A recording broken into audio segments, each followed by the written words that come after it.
Ni The Quick Times News nk'ibisanzwe nta kindi usabwa uretse kureba hasi handitse subscribe ugakandaho hanyuma tugakomeza kubana gatanu kuri gatanu muri aya makuru.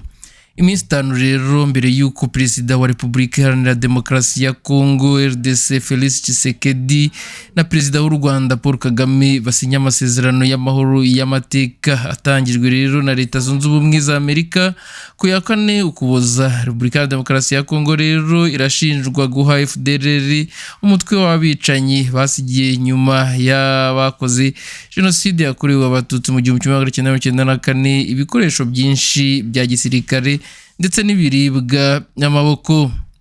Amasezerano rero ya Washington yibanda ku ngingo ebyiri z'ingenzi: gukura FDLR ku butaka bwa Congo, neutralisation, ndetse no gukuraho ingamba z'umutekano u Rwanda rwafashe. Ibi bigamije rero kugarura amahoro hagati y'ibihugu byombi no gutuza uburasirazuba bwa Repubulika ya Demokarasi ya Congo. Ariko rero ibyatangajwe vuba bitera amakenga ku bushake bwa Kinshasa bwo kubahiriza aya masezerano. Tone rero z'amasasu zashyikirijwe FDLR mbere y'amasezerano.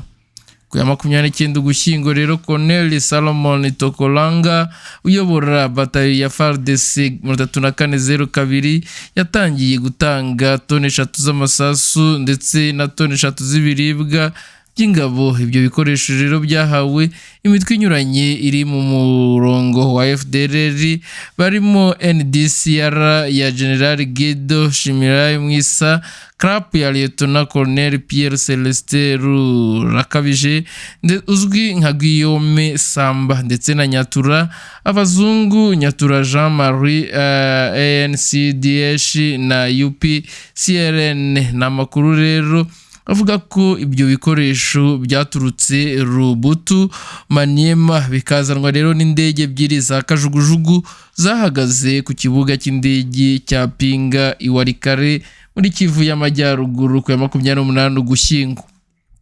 Nyuma rero byoherejwe mu gace ka Bashari Mukoto Masisi Kivu y'Amajyaruguru kugira ngo bifashe uwo mwiyoborere mu mirwano yo kurwanya AFC 23 mu duce twa Bibwe ndetse na Kinyana na Muzimu. Imirwano rero ikomeye mu burasirazuba bwa Congo guhera hagati mu Gushyingo, imitwe ya FARDC na FDLR Wazalendo yakajije imirwano hagati yayo na AFC 23. Kivu y'Amajyaruguru rero imirwano irakomeje ku muhanda Kicanga, Mweso ndetse na Pinga. Udusozi rero duturiye ayo two duce twose turi mu ntambara. Abaturage rero benshi barimo guhunga. Imirwano rero ikaze yabereye Nyamaboko ndetse indi Beraruke ndetse na Ndete. Abasivile rero benshi bahitanywe n'izi ntambara. Voltaire Batundi, umuyobozi w'imiryango iharanira inyungu z'abaturage i Masisi, yagize icyo atangaza agira ati: imirwano irakomeje hose muri Masisi kandi abaturage baracyahunga.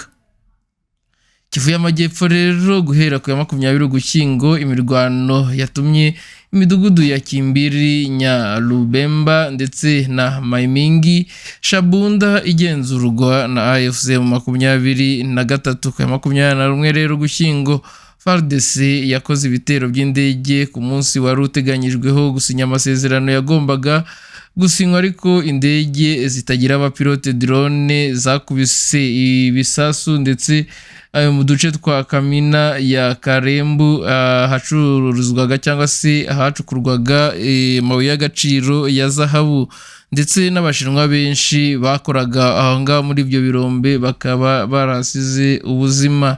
Iyi nkuru rero dukesha The Great Lakes Eye yakomeje igira iti: amahoro rero yavuzwe mu masezerano ya Doha hagati ya Repubulika ya Demokarasi ya Congo na AFC 23 nta na rimwe rero yigeze yubahirizwa. Amakenga rero go kwiyemeza kwa Kinshasa mu masezerano azasinywa Washington mu gihe umunsi wo gusinya amasezerano wegereje. Impuguke rero mu birebana n'umutekano zivuga ko ibikorwa byo guha intwaro FDLR bibangamiye bikomeye ibyo Repubulika ya Demokarasi ya Kongo ivuga byo gushaka amahoro. Ibi rero byateye impungenge ko Repubulika ya Demokarasi ya Kongo ishobora kutubahiriza ibyo yiyemeje byo kugarura umutekano mu burasirazuba bwayo. Mu yandi makuru rero ni Perezida Ruto aho azitabira uyu muhango wo gusinya amasezerano ya nyuma ya Washington, aho ikinyamakuru dukesha inkuru tuyikesha ikinyamakuru igihe.com yatangaje ko Perezida wa Kenya akaba n'umuyobozi mukuru w'umuryango wa Afurika y'Uburasirazuba EAC cyangwa se Dr. William Samuel Ruto ari mu bazitabira uyu muhango wo gusinya aya masezerano y'amahoro ya nyuma ya Washington hagati y'u Rwanda na Repubulika Iharanira Demokarasi ya Kongo. Siwe gusa rero, hari na Evariste Ndayishimiye w'u Burundi ndetse na Perezida wa Togo azaba hari, ndetse n'uwahoze ari umuhuza João Lourenço Murangora nawe akaba ari mu batumiwe mu bazajya gusinya ayo masezerano. Ikinyamakuru rero Africa Intelligence cyatangaje ko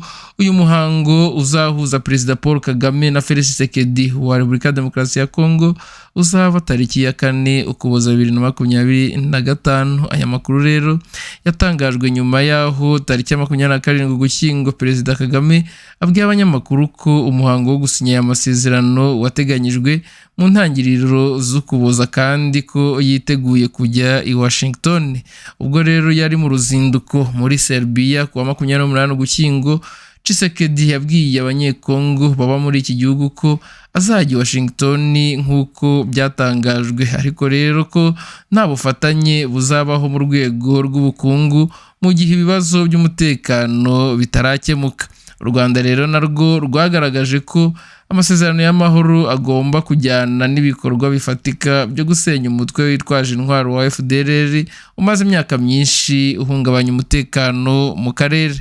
Ikinyamakuru rero cyasobanuye ko rutazaba ari i Washington nk'umuhamya w'aya masezerano kandi ko azaherekezwa na Minisitiri w'Intebe akaba na Minisitiri w'Ububanyi n'Amahanga wa Kenya Musalia Mudavadi. Leta rero zunze ubumwe za Amerika zateguje ko uyu muhango wo gusinya amasezerano uzitabirwa n'abantu benshi, harimo abahagarariye ibihugu byo mu karere muri Qatar, Togo n'umuryango wa Afurika yunze ubumwe. Ni The Quick Times News rero nk'ibisanzwe nta kindi usabwa uretse kureba hasi ndetse subscribe ugakandaho, hanyuma tugakomeza kubana 5 kuri 5 muri aya makuru.